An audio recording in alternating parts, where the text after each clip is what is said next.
A'udhu billahi minash shaitani rrajim. Bismillahir rahmanir rahim. Ya ayyu ya qayyum. Al-hayyul qayyum. Ọlọ́run ọba ọba alààyè. Ọlọ́run ọba ọba gbére. A ń fi wákàtí àsìkò yìí a fi ń pe ìwọ Ọlọ́run pé gbogbo ìtókù tí ọdún yìí a fi parí. Ọlọ́run má jẹ́ ká bá wọn kú ikú kíkú kankan Ọlọ́run.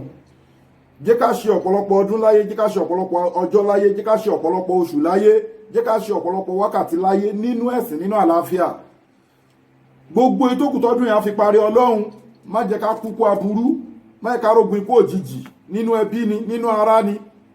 Ọlọ́run má jẹ́ ká fojú sunkún wa o, má jẹ́ ká náà fojú sunkún àwọn olólùfẹ́ wa, má jẹ́ ká fojú sunkún ọmọ, a ní fojú sunkún ọmọ, o ní fojú sunkún ọkọ, o ní fojú sunkún aya, o ní fọwọ́ méjì gbé ọmọ sí léyìí tó kù tọdún yìí a fi parí.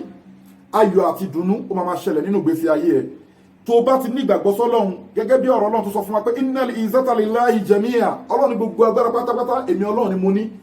Ọlọ́run sì sọ fún wa pé kulla yawmi huwa fi shani. Ọlọ́run gbogbo ọjọ́ lòun fi ń ṣiṣẹ́. Ọlọ́run wọlá nǹkan tí Ọlọ́run ṣe lọ́wọ́ báyìí, wọlá gbólóhùn al-hayyul qayyum, ọba alààyè ọba gbére.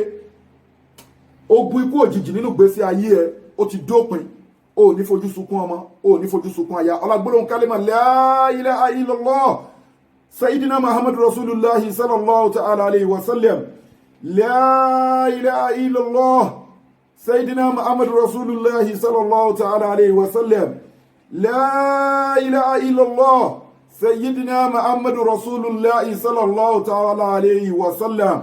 O ní fojú sunkún ọmọ, o ní fojú sunkún ọkọ, o ní fojú sunkún aya, o ní fojú sunkún ara tiẹ̀ náà. Èmi náà ò ní fojú sunkún ara